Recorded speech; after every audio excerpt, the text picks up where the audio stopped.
At 18, I genuinely believed I'd be rich by 25. I didn't have a plan, I didn't have a skill. I had a PlayStation, a part-time job stacking shelves, and unlimited confidence, which, it turns out, is the financial equivalent of trying to fight a bear because you watched one video about bears. I'm 31 now. I've been broke, I've been laid off, I've worked jobs that made my back hurt and jobs that made my soul hurt. And honestly, the soul one is worse, because at least with the back you can stretch. And somewhere along the way, things finally clicked. Not because I got lucky, because I stopped making the same 5 mistakes over and over. So this video is everything about careers and money I wish a 31-year-old had sat me down and told me at 18. No fluff, no wake up at 4 a.m. and bathe in ice nonsense. Just the stuff that actually moved the needle. Grab a drink, get comfortable, and let's get into it. Let's kill the biggest lie first. Follow your passion. Sounds beautiful, looks great on a mug. Terrible advice for an 18-year-old. Here's why.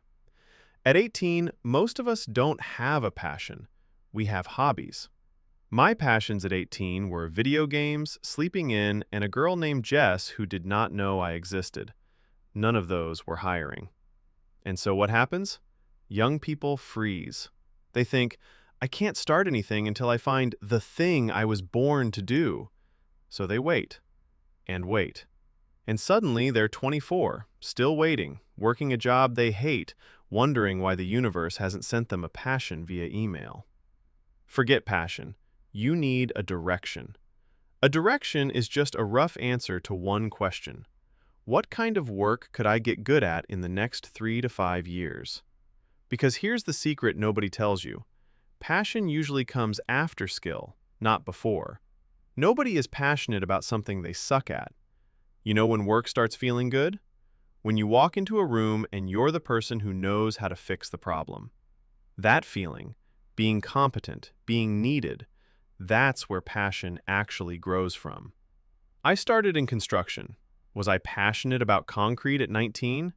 Mate, I was passionate about lunch. But I got good at the work. Then I got curious about how the drawings were made. Then I learned the design side, and a decade later, I do work I genuinely enjoy. The passion followed the skill. Every single time. In everyone I know, the passion followed the skill. So your homework isn't find your passion. Your homework is pick a direction that pays, that you don't hate, and that you can get better at. You can change direction later. I did, twice. A direction is not a prison sentence. It's just a way to stop standing still. Now, your first few jobs. Let me set expectations. They will probably be a bit rubbish. That's fine. That's normal. That is, in fact, the system working as intended. At 18 to 21, your job is not your identity, and your salary is not your scoreboard. The only question that matters in your first jobs is, what am I learning here that I can take with me? I worked with a guy, let's call him Dave because his name was Dave, who spent 8 years in the same role refusing to learn anything new. New software comes in? Not my job. Chance to train on new equipment? They don't pay me for that. Dave was technically right and strategically cooked. When the company restructured, Dave had 8 years of experience that was really 1 year of experience repeated 8 times. Don't be Dave. Every job, even the bad ones, especially the bad ones, is a free education if you treat it like one. Stacking shelves taught me how to show up on time even when I didn't want to. Working on site taught me how to talk to angry people without crying or swinging. My first office job taught me Excel, emails, and the dark art of looking busy in a meeting. All of it compounds. Here's a practical rule. In any job, identify the 1 or 2 skills that are portable, meaning you can take them anywhere, and go hard at those. Communication, a piece of software everyone in the industry uses. Managing people, sales, these travel with you. The company-specific stuff, like where the good stapler is hidden, does not. And one more thing on jobs. Leave well. Don't burn bridges, even when the bridge deserves it. I once watched a guy quit by telling the manager exactly what he thought of him, in detail, with hand gestures. Felt amazing for him, I'm sure. 3 years later, guess who interviewed him at another company? Same manager. Industries are small. The world is small. Be the person people are happy to see again. Right. Money. The part everyone skips ahead to. Let's go.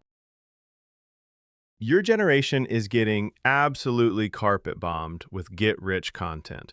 Drop shipping, crypto signals, trading academies, agency in 30 days, passive income this, six figures that. And I get why it works on you. It worked on me too.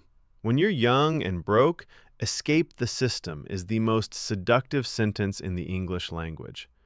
So let me give you the filter I wish I had, built from my own wasted money and a few mates' horror stories. Rule 1. If the product is how to get rich, the business model is you. Think about it for 2 seconds. If a man genuinely had a money printer, why is he selling tours of the printer for $997? The course is his money printer. You're not the customer learning the business. You are the business. I paid for one of these at 23. The big secret inside, the life-changing information, stuff I could have found free online in an afternoon, presented by a guy whose Lamborghini, I later learned, was rented by the hour. The hour, mate. Rule 2. Side hustles are great, but build them on skill, not hype. I'm genuinely pro-side hustle. Extra income in your 20s is rocket fuel. But there are two kinds. There's hype hustles, chasing whatever's trending this month, where you're competing with 10 million other people who watched the same video. And there's skill hustles, taking something you're getting good at and selling it small. Editing, design, tutoring, fixing PCs, trades work on the weekend, building spreadsheets for small businesses that are still doing their books like it's 1987. Skill hustles compound because every job makes you better and your reputation grows. Hype hustles reset to zero every time the trend dies, which is roughly every 6 weeks. Rule 3. Beware the shiny object cycle. Here's a pattern that quietly eats years. Start thing, get excited, hit the boring hard part, see new shiny thing on your feed, abandon old thing for new thing, repeat. 5 years later, you've started 11 businesses, learned the first 10% of 9 skills, and finished nothing. I lost most of my mid-20s to this loop. The painful truth is that the boring hard part isn't a sign you picked wrong. The boring hard part is the toll gate. It's the bit that filters out everyone else. The money and the mastery are on the other side of the exact moment you usually quit. And rule 4. Your job and your hustle are teammates, not enemies. The internet loves the quit your 9-to-5 fantasy, but a steady income is what lets you build things without desperation. Desperate people make terrible decisions. They overspend on dreams, undercharge clients, and fall for Rule 1 guys. Keep the job, stack the skills, build the side thing in the evenings, and only jump when the side thing is genuinely pulling you, not when a YouTube ad pushes you. Slow money built on real skill beats fast money built on hype 100 times out of 100. It's just that the 100 slow winners don't make content about it, and the one fast winner won't shut up. Last section, and it's the most important one, so stay with me. You are going to open your phone tonight and see someone your age with a Lamborghini, a business, abs, and a girlfriend who looks like she was generated by AI. And honestly, increasingly, she might have been. And your brain will whisper, "You're behind." Listen to me very carefully. You are not behind. There is no schedule.